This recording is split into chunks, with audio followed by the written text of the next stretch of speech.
ये कहानी शांतिनगर नाम के एक छोटे से गांव की है। शांतिनगर गांव के लोग साधारण जीवन जीते थे। इस गांव में ज्यादातर किसान रहते थे जो अपनी आजीविका के लिए बारिश पर निर्भर थे। इसी गांव में भोला नाम का एक किसान रहता था। भोला मेहनती और ईमानदार था, लेकिन वह हमेशा अपनी किस्मत को कोसता रहता था। और आखिर कोसे भी क्यों ना, वह दिन रात मेहनत करता, फिर भी उसकी फसल कभी समय पर नहीं पकती थी। कभी बारिश तो कभी सूखा। उसकी सारी मेहनत पर पानी फेर ही देते थे। ये कहानी उसकी बदकिस्मती और एक अद्भुत मोड़ की है। एक दिन हमेशा की तरह भोला सुबह सुबह अपने खेत पर पहुंच गया।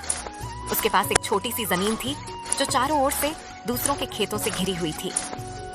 वह जैसे ही अपने खेत पहुंचा, उसने देखा कि उसके अलावा अगल बगल के खेतों में कोई नहीं आया था। ये क्या, अब तक कोई नहीं आया?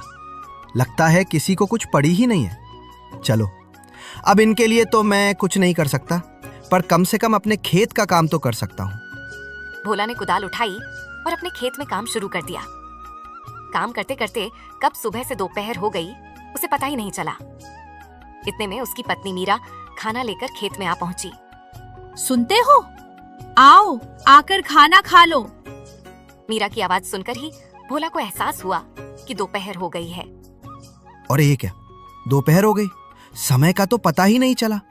चलो, अब मीरा खाना लेकर आ गई है तो खाना खाकर थोड़ी देर आराम करता हूँ और फिर काम शुरू करता हूँ। दोनों खेत के पास वाले पेड़ के नीचे बैठकर खाना खाने लगे। क्या हुआ जी? लगता है आज कुछ ज्यादा ही थक गए हो। हाँ, आज सुबह से लगातार खेतों पर काम कर रहा था। सुबह कब दोपहर में बदल गई पता ही नहीं चला। तो आपने थोड़ी देर आराम क्यों नहीं किया? मैं क्या करता, अगल बगल के खेतों पर कोई काम करने आया ही नहीं, तो मुझे लगा अभी दोपहर होने में समय है, इसलिए मैं भी लगा रहा। वो तो तुम आई तो पता चला कि दोपहर हो गई। क्या हुआ? अब तक कोई आया क्यों नहीं खेतों पर काम करने? वही तो, इन लोगों का ही सही है।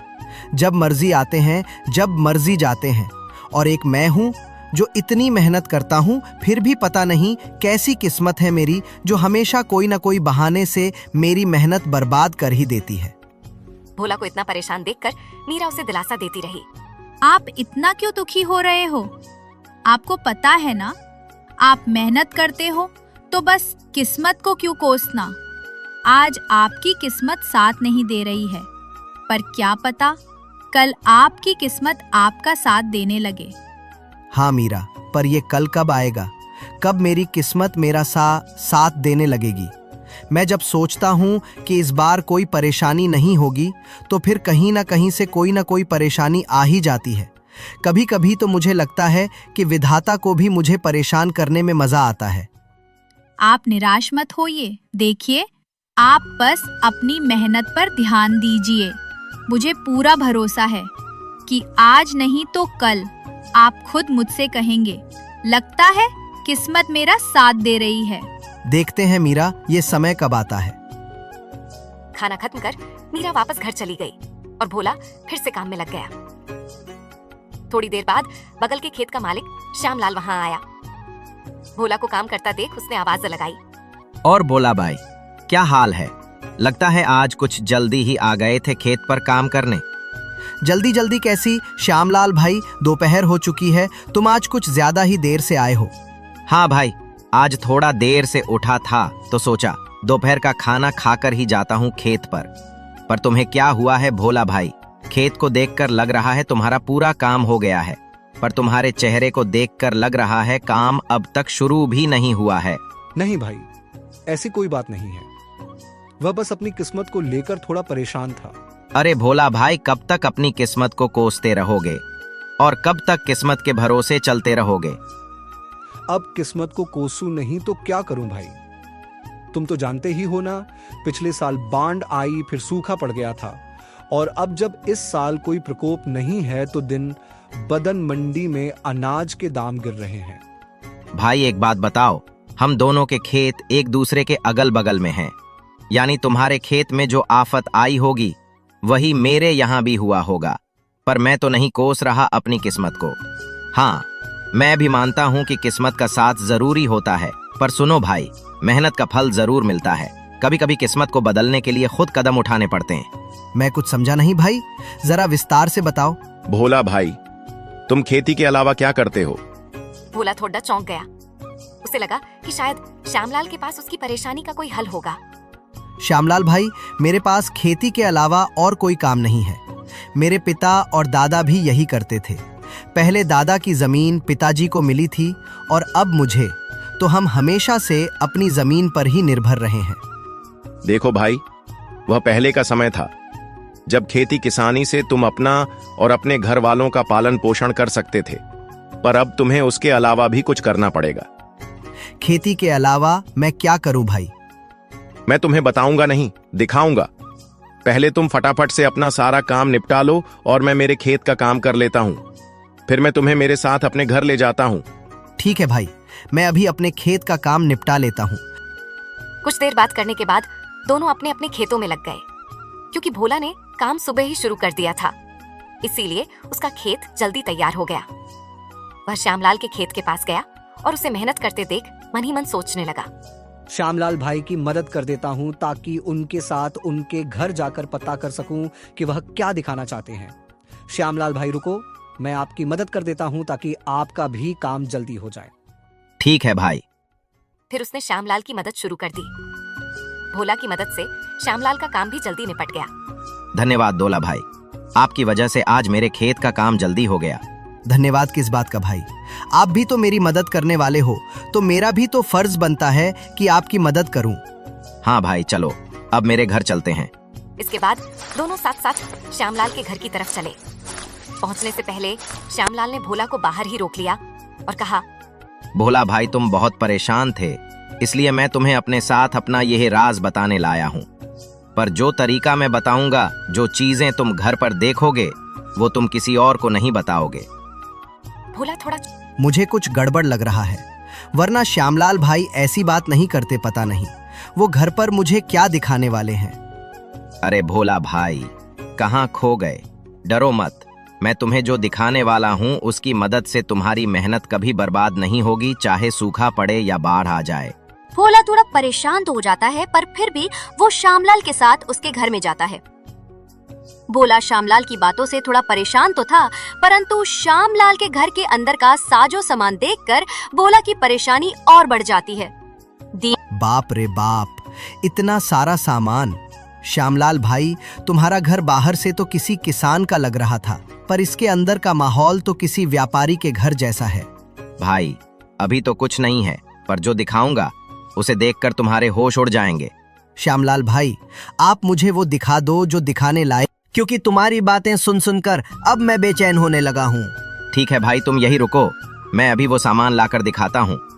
फिर वह अंदर के कमरे में गया और एक गोनी लेकर वापस आया। श्यामलाल भाई, ये क्या लाए हो अपने साथ? भाई, इसी में तो है वो चीज जो तुम्हारी हर समस्या को दूर कर देगी। ऐसा क्या है इस बोरी में? उसने गोनी खोली और उसमें रखे चावल के दाने दिखाए। भोला ने गौर से देखा और बोला, भाई ये क्या? ये तो चावल है। भोला भाई, ये कोई मामूली चावल के दाने नहीं हैं, इन्हें मैंने चीन से मंगाया है। मैं कुछ समझा नहीं भाई, तुमने चावल के दाने चीन से क्यों मंगाए, और ये चीन के चावल मेरी किस प्रकार मदद कर सकते हैं? जैसे मैंने कहा था, ये कोई साधारण चावल नहीं है। जो भी तुम मेरे घर पर साजो सामान देख रहे हो, सब इन्हीं की बदौलत है। क्या ये कोई जादुई चावल है? हाँ भाई, कुछ ऐसा ही सोचो। हर बार जब हमारी फसल बर्बाद हो जाती है तो मैं क्या करता हूँ, बची कुची फसल में इसे मिलाकर बेच देता हूँ और मुनाफा जबरदस्त। भोला ये सुनकर दंग रह गया। श्यामलाल भाई, ये चावल के दाने हमारे चावल के दानों से थोड़े अलग हैं। हाँ भाई, क्योंकि ये चावल उगाए नहीं जाते, बनाए जाते हैं। यानी ये चावल नकली हैं? पर अगर इन्हें असली चावल में मिला दें तो किसी को फर्क ही नहीं पता चलता, और बेचो तो मुनाफा तगड़ा होता है। भाई, पर ये तो गलत है। ऐसे नकली चावल कोई व्यक्ति खाएगा तो उसकी तबीयत खराब हो सकती है। हाँ, तो उससे हमें क्या? हमें तो मुनाफा चाहिए, हम उसमें खुश। हम दूसरों की क्यों सोचें? जब हमारी फसल खराब होती है, हमारे घर वाले भूखे मरते हैं, तो कोई आता है क्या पूछने?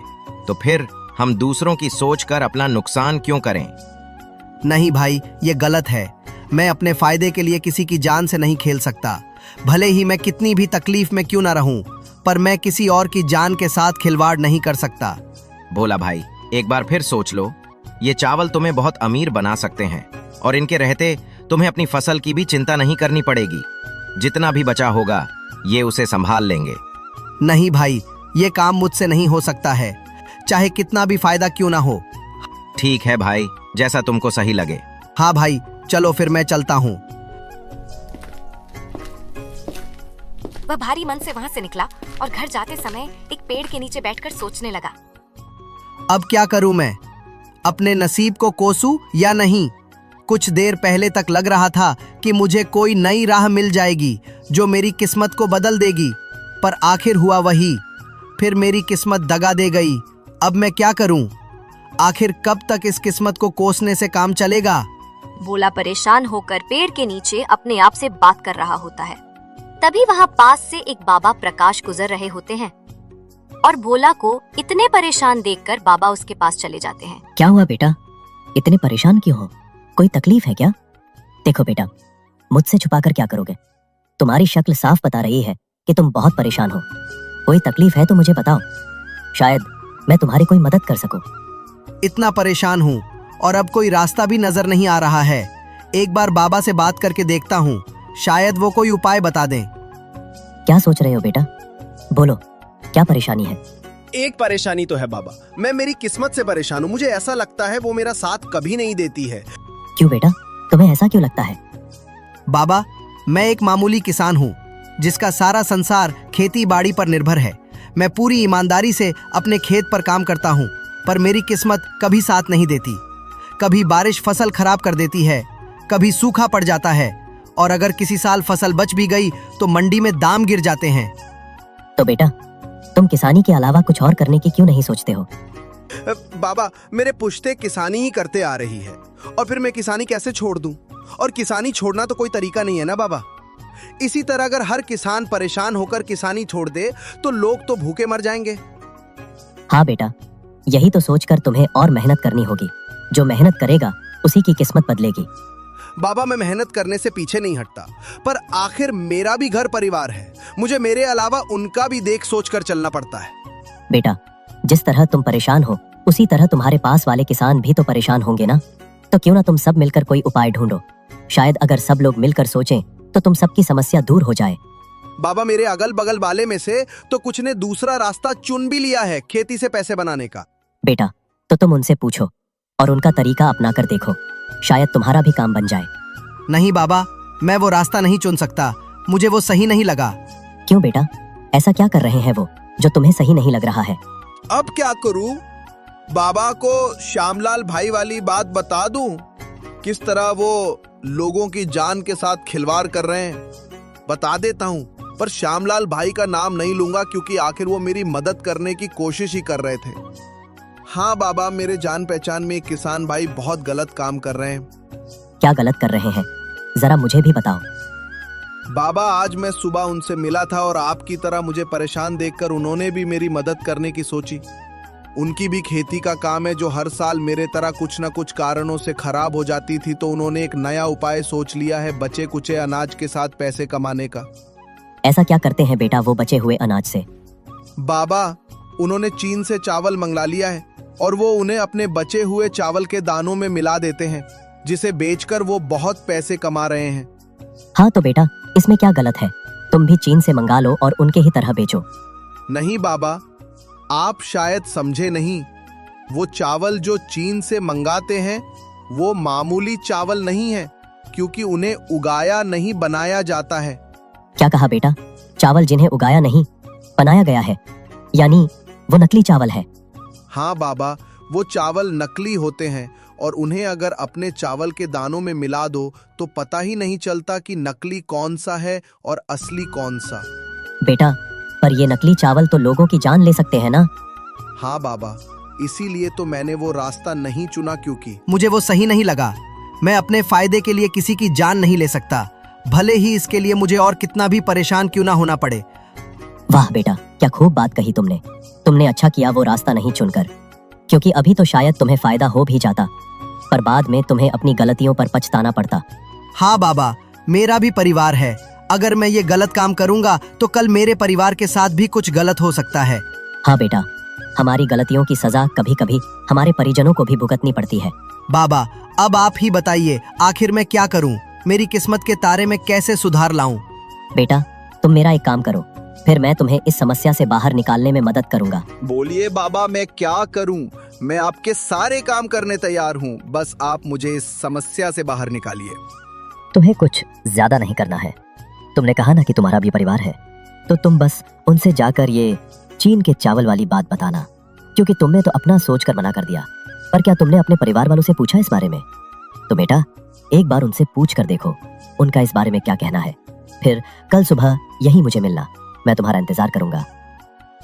ठीक है बाबा, मैं मेरी पत्नी से इस बारे में बात करके आपको कल सुबह यहीं मिलता हूँ।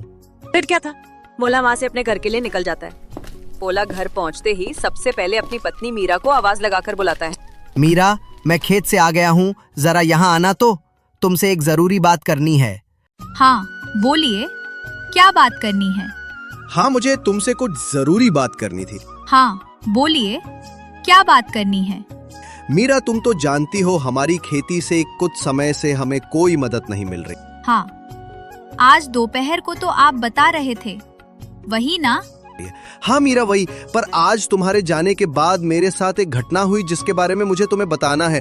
आज जब तुम चली गई, तुम्हारे जाने के बाद वहां मेरे एक किसान भाई आए और मुझे परेशान देख उन्होंने मुझे मेरे परेशान होने का कारण पूछा, तो मैंने सारी बात बता दी। पर गौर करने की बात यह है कि जो हाल मेरा था, कुछ वैसा ही हाल उनका भी था, पर उन्होंने इस परेशानी से निकलने का एक रास्ता ढूंढ लिया है। क्या बात है? कौन है वो? और आप उनसे वो तरीका क्यों नहीं पूछते? इससे आपकी भी समस्या दूर हो जाएगी। कौन है वो मत पूछो, मेरे एक शुभ चिंतक ही समझ लो। पर पहले तुम मेरी पूरी बात सुन लो। मैंने जब उनको अपनी समस्या बताई तो उन्होंने उससे निकलने का रास्ता तो बताया, पर वो रास्ता थोड़ा अटपटा है। अटपटा? ऐसा कैसा तरीका है? मुझे बताइए जरा, मैं भी तो सुनूं। क्या? जैसे मेरी फसल कभी बारिश की वजह से खराब हो जाती थी तो कभी सूख जाती थी, वैसे ही उनकी भी हालत थी। पर अब वो चीन से चावल मंगाते। क्या कहा? चीन से चावल? हाँ मीरा, वो चीन से चावल मंगाते हैं और फिर उनको अपने पास बचे हुए चावल के दानों में मिला देते हैं और बाजार में बेचते हैं। इससे उन्हें बहुत फायदा होता है और किसी को नहीं समझता कि असली कौन सा है और नकली कौन सा। मैं कुछ समझी नहीं। असली चावल, नकली चावल? हाँ मीरा, चीन से लाए हुए चावल नकली चावल होते हैं। उन्हें उगाया नहीं बनाया जाता है और वो काफी सस्ते मिलते हैं। उन्हें सस्ते में लाओ और अच्छा मुनाफा कमाओ। पर नकली चावल तो खाने में जानलेवा साबित हो सकते हैं, तो ये तो बहुत गलत बात है। अपने मुनाफे के लिए किसी की जान लेना। हाँ, मुझे भी ये गलत लगा, तो सोच सोच एक बार तुम्हारी भी राय लेकर देख लेता हूँ, क्योंकि मेरी इस परेशानी से तुम भी तो परेशान हो और सिर्फ मेरे मना करने से अच्छा है एक बार तुम्हारी भी राय लेना मुझे सही लग। नहीं जी, हम एक बार के लिए भूखे सो जाएंगे, पर किसी के साथ ऐसा धोखा करके पैसे कमाना बहुत गलत होगा। आज हम चैन से सो जाएंगे, पर कल उन गलतियों का भुगतान हमें किसी न किसी तरह चुकाना ही पड़ेगा। मुझे आज तुम पर बहुत नाज है, क्योंकि तुम भी बिल्कुल मेरी तरह सोच रही हो। चलिए, ये सब बातें छोड़िए। इन गलत बातों को अपने ऊपर हावी मत होने देना। आप और मेहनत कीजिए, देखना बहुत जल्द आपको कामयाबी मिलेगी। फिर क्या था, मीरा की ऐसी बातों ने भोला का हौसला और बढ़ा दिया था। फिर अगली सुबह भोला बाबा से मिलने अपने घर से निकलता है। भोला जब वहाँ पहुँचता है तो बाबा वहाँ नहीं होते हैं और बाबा को वहाँ नहीं पाकर वो थोड़ा मायूस हो जाता है। ये क्या, बाबा तो यहाँ नहीं है। अब क्या, कहाँ से मिलेगा मुझे मेरी परेशानी का हल? भोला अभी अपने आप से बातें कर ही रहा होता है, तभी बाबा अचानक से प्रकट हो जाते हैं। आ गए बेटा तुम? बाबा को अचानक से प्रकट होता देखकर भोला थोड़ा डर जाता है और अपने मन में सोचने लगता है, बाप रे बाप, ये तो कोई मायावी बाबा लग रहे हैं। अभी के लिए मेरा यहाँ से निकलना ही सही रहेगा। अरे बच्चा, डरो मत, ये तो मेरी एक छोटी सी शक्ति है। मैं कोई मायावी नहीं हूँ। नहीं बाबा, मैं डरा नहीं था, बस थोड़ा चौंक गया था। बोलो बेटा, क्या तुमने वो काम किया जो मैंने तुमसे कहा था? हाँ बाबा, मैंने मेरे पत्नी से उन चीन के चावल के बारे में बात की और उसे ये भी बताया कि इनसे हमें बहुत फायदा होगा, पर उसकी सोच पूरी मेरी तरह है। उसने भी ये गलत काम करने से मना कर दिया। उसने तो ये तक कहा कि हम एक समय पर भूखे रह सकते हैं, पर किसी के साथ इस तरह धोखा करके पैसे नहीं कमा सकते। भोला की ये सारी बातें सुनकर बाबा बहुत प्रसन्न होते हैं। वाह, ये तो बहुत अच्छी बात है बेटा कि तुम्हारी घरवाली की सोच बिल्कुल तुम्हारी ही तरह है। बाबा, अब आप मुझे कोई तरीका बताइए जिससे मेरी समस्याएं दूर हो सके। हाँ बेटा रुको, मैं तुम्हारे लिए कुछ लाया हूँ जिससे तुम्हारी सारी समस्याएं दूर हो जाएंगी। फिर उन्होंने उसे एक पोटली दी और बाबा, इस पोटली में क्या है? बेटा, इस पोटली में जादुई मिट्टी है। तुम बस इस मिट्टी को ले जाकर अपने खेत में छिड़क देना और फिर अपने अनाज के बीज भी छिड़क देना, फिर कमाल देखना। पर बेटा एक बात याद रखना, मिट्टी कम कम छिड़कना, और जब पोटली की मिट्टी खत्म होने वाली हो तो अपने खेत की मिट्टी इसमें मिला देना। इस पोटली को कभी खाली मत होने देना। ठीक है बाबा, मैं आपकी सारी बातों को याद रखूंगा। भोला ने बाबा की बात मानी। वह खेत में गया, मिट्टी छिड़की। चलो, अब मिट्टी तो छिड़क दिया, अब फटाफट से बीजों को भी छिड़क देता हूँ। चलो, बाबा के कहे अनुसार मिट्टी भी छिड़क दी और बीज भी। चलो, अब घर चलता हूँ। कल सुबह जल्दी आकर एक बार खेत का जायजा ले लूंगा और जादुई मिट्टी का कमाल भी देख लूंगा। अगली सुबह भोला सुबह सुबह अपने खेत पर पहुंच जाता है और अपने खेत की हालत देखकर चौंक जाता है।